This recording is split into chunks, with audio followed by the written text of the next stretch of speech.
Brown fat, brown adipose tissue, BATE, or brown fat, is a specialized form of adipose tissue that plays a critical role in thermogenesis, heat production, especially in neonates. Unlike white adipose tissue, which stores energy, brown fat is rich in mitochondria and metabolizes fatty acids to generate heat. This process, called non-shivering thermogenesis, is essential for neonates who have a limited ability to shiver and are more prone to hypothermia. Key features of brown fat. 1. Location. In neonates, brown fat is primarily located in the interscapular region, around the neck, along the spine, and around the kidneys and adrenal glands. 2. Function.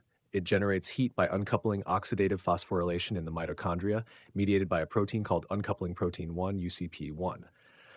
3. Activation. Brown fat is activated in response to cold stress and sympathetic nervous system stimulation. Catecholamines, like norepinephrine, are critical for this activation. 4. Importance in neonates. Due to their high surface area to volume ratio, neonates lose heat rapidly. Brown fat thermogenesis compensates for this and helps maintain a stable core temperature, preventing and treating hypothermia in surgical neonates. Neonates are particularly vulnerable to hypothermia due to immature thermoregulatory mechanisms, thin skin, and a lack of subcutaneous fat. Surgical procedures exacerbate this risk due to exposure to a cold environment and anesthesia-induced vasodilation and metabolic suppression. Preventing and managing hypothermia in surgical neonates is critical to reduce morbidity and mortality. Measures to prevent hypothermia. 1. Preoperative measures. Pre-warm the operating room. Maintain ambient temperatures between 24 degrees Celsius and 26 degrees Celsius. Warm the neonate. Use warm blankets or incubators during transport to the operating room. Avoid exposure. Minimize the time the neonate is exposed to a cold environment by efficiently preparing and positioning them. 2. Intraoperative measures. Maintain warm environment. Use a radiant warmer or heating lamps over the surgical table.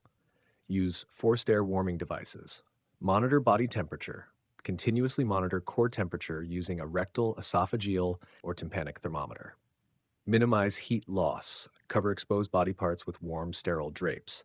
Use warmed irrigation fluids, 37 degrees to 39 degrees, and avoid cold solutions. Optimize anesthesia. Use warmed and humidified gases during ventilation to reduce respiratory heat loss. Maintain skin-to-surface insulation. Use thermal mattresses or gel pads. 3. Postoperative measures. Gradual rewarming. Transfer the neonate to a pre-warmed incubator or radiant warmer to maintain normothermia. Monitor for complications. Ensure continuous monitoring for signs of hypoglycemia, acidosis, or circulatory instability, as these may result from prolonged hypothermia. Avoid overheating. Carefully control rewarming to prevent hyperthermia. Treating hypothermia. 1. Mild hypothermia, 32 degrees Celsius to 35 degrees. Passive rewarming. Increase room temperature and provide insulated coverings. Monitor closely for temperature recovery and associated metabolic changes. 2. Moderate to severe hypothermia, 32 degrees Celsius. Active rewarming. External methods. Use forced air warming devices, heated mattresses, or warm water blankets. Internal methods. Administer warmed intravenous fluids and perform warm humidified ventilation. Treat underlying causes. Correct metabolic acidosis, hypoglycemia, and electrolyte imbalances.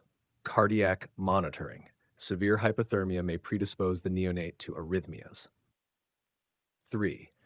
Emergency treatment. In cases of life-threatening hypothermia, consider extracorporeal warming techniques like extracorporeal membrane oxygenation, ECMO, in specialized centers. Importance of multidisciplinary care. Preventing and treating hypothermia in surgical neonates requires a multidisciplinary team, including neonatologists, anesthesiologists, and surgeons working together to maintain normothermia and optimize outcomes.